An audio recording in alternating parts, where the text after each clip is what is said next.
Tower Bridge is the most hilarious bridge in the world. It's wonderful. It's just it's joyful. Impressive.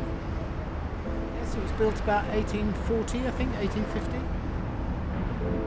I like very much because it's a national symbol of London, and we have come here only to see it.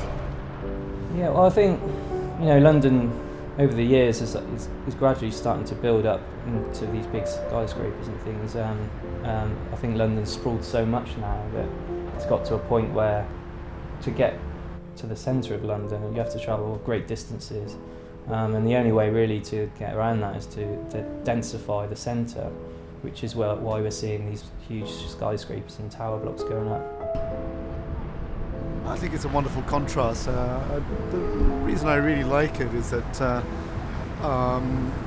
you can see it from everywhere, and it actually shows you how close London is.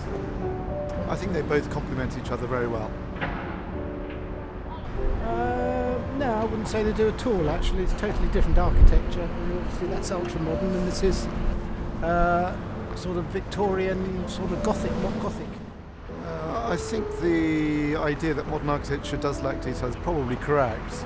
I think we're entering a new era where craftsmanship has to be respected again and explored again, and maybe it doesn't. Most modern architecture doesn't really take care of its craftsmanship. I would agree with that.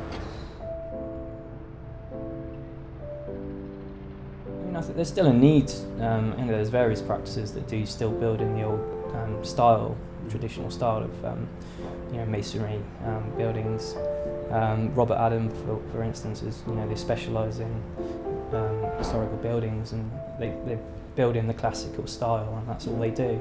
So I mean, there'll always be a need for it, but in the same instance, I don't think really we should be reproducing history. I think with technology and things, we're moving forward, and buildings are going to adapt and change. With the technology and the materials that are used now are completely different to what was available back in the past.